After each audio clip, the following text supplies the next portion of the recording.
Mr. Engelberg, there you are. Eric Ringelberg, local agencies of the North Delta, 11 water and reclamation districts in the North Delta. Did I hear the chair clearly?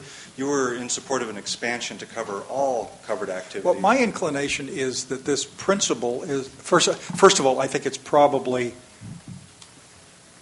a restatement of current law on mitigation under CEQA and probably applies now anyway. But my first thought was there are so many other things that intersect the Delta that ought to be considered. That is a plausible consideration to review. If I thought this had imposed a deeply heavy additional burden above existing law, I'd pause about that. But I don't think it does. To me, it looks pretty. It is a feasibility measure, and it is within limits, discretionary. That sounds like existing law to me, but. You know, they're going to think about that. Okay. Well, I certainly would support the chair's expansion of that because I was a little surprised how narrow the scope was for those three areas. I guess I'll start from the beginning here, which is I think that this is actually a really well-reasoned policy, and our district support it. If anything, we feel it doesn't go quite enough, and I'll talk briefly about the police power issue.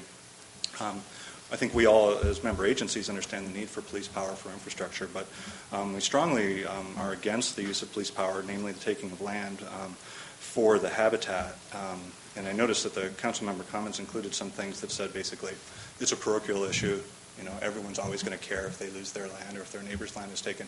But it's much broader and has much more significant policy implications than I think have been articulated. So let me explain a little bit about that. Taking land for habitat has a chilling effect on one of our most powerful conservation tools, conservation easements. Easements are a very powerful, inexpensive tool where you can voluntarily capture large areas of habitat. And they've been used successfully throughout this part of California.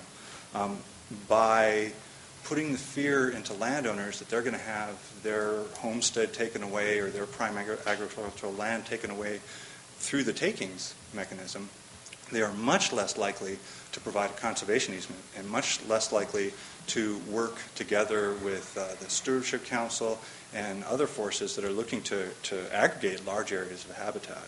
And so this has been well recognized for years. None of the local HCPs have a takings provision. In fact, they all specifically prohibit it.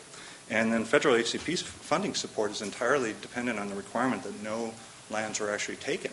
So you can't even get funding for it. And indeed, the CalFed ROD, I think as someone else mentioned in the last meeting, specifically identified partnerships as the first vehicle, then easements as the second vehicle, and then willing sellers only as the final vehicle. And that it's specifically stated that that was the process to go and that taking should be used. So in my mind, I would hate to throw the baby out with the bathwater with this. I understand the reason why you don't want to have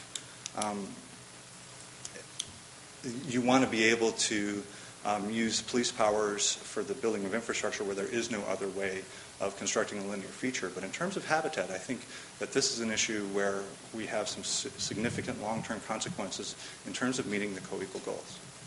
Thank you very much. Okay.